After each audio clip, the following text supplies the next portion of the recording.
Have you ever tried throwing money out of your car's window? Well, I did, because before I've learned what I'm about to share with you, I was bleeding money. But fast forward to today, I'm seeing bet slips like this on a regular basis. And I promise you, these 6 lessons are going to completely change the way you think about sports betting. Now, at some point in your betting life, you might have thought, don't some people hit some kind of 6-leg parlay and come home with a buttload of money?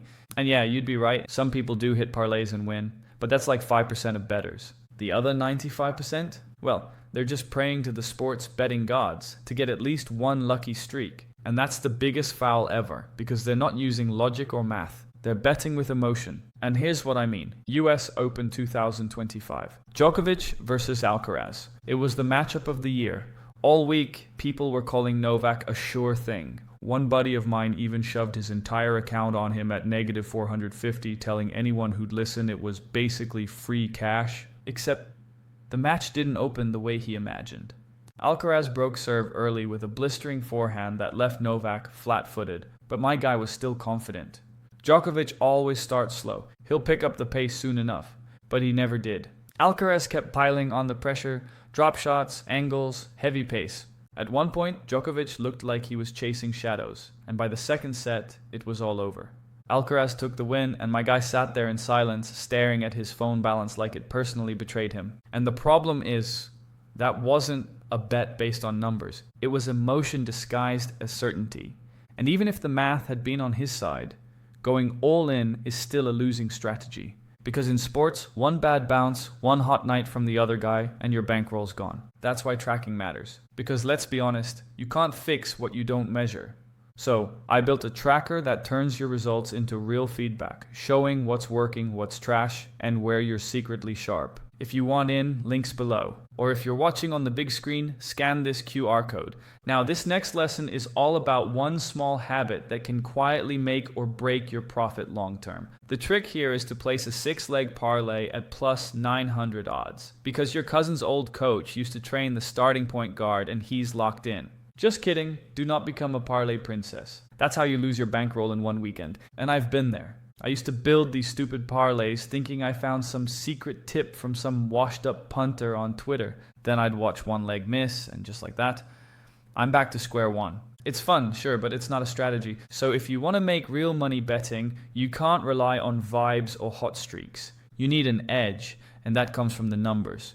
So we're taking a math-backed approach. We're going to use expected value, market movement, and real data to make smart bets and avoid the traps most people fall into. But how exactly do we do that? Well, that brings us to lesson number 3. Imagine a book posts plus 250 on an underdog, but you've crunched the numbers and know the true odds should be closer to plus 180. At plus 250, the implied probability is just 28.6%, but at plus 180, it's about 35.7%. And that gap, that's your edge. So when you bet at plus 250, you're basically getting overpaid. And that's what a positive EV bet looks like. Now don't get it twisted. You're still riding an underdog. And you're probably going to take losses more often than not. But say you throw $100 on that line across 10 games and only hit 4. That's $1,000 back on $600 in losses, giving you a profit of $400. And this is the part sportsbooks hate.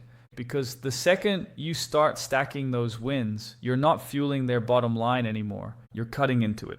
And suddenly you're the one making the bookie sweat. But finding good lines is only half the game. Because even the sharpest edge means nothing if you don't know how to size your bets. And that's lesson number 4. Most bettors guess how much to bet each time. $50 here, $100 there. And then they wonder why their results are all over the place. But there's actually a math formula that tells you exactly how much to bet to grow your bankroll faster and safer. It's called the Kelly criterion. In September, I started testing out the Kelly criterion calculator inside OddsJam. You just enter your bankroll, the odds, and how much edge, like expected value, the bet has. The calculator then tells you the perfect bet size. And this is the amount that maximizes your profit while managing risk. I went through an unlucky streak. I lost a few days in a row and thought it wasn't working, but I stuck with it. By the end of the month, I finished up $4,410.56.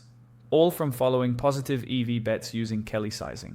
So here's my advice. Use Kelly or flat units. Both work, but Kelly adjusts bet size based on your edge. Then, start small. I recommend using 1/4 Kelly. it's safer, and reduces risk during losing streaks. Also, watch for weird edges, meaning if you see a bet that looks too good, like 30% plus EV, it might be a data glitch. So don't go all in, instead size down. And lastly, stay consistent. Keep using OddsJam to calculate your bet sizes and find positive EV bets. The Kelly criterion takes emotion out of betting. It's like having a math coach that tells you exactly how much to risk. So you grow your bankroll faster without blowing it up. And if you want to see how other bettors are applying that same logic in real life, you can join our private community. Anyone who signs up to OddsJam using my link gets access to this community for free. It's where we share bet trackers, compare results, and keep each other accountable. One member even dropped their recent wins. And let's just say they're celebrating like kings right now. So if you want to join 80 plus sharp bettors leveling up together, hit the link in the description or scan the QR code on screen.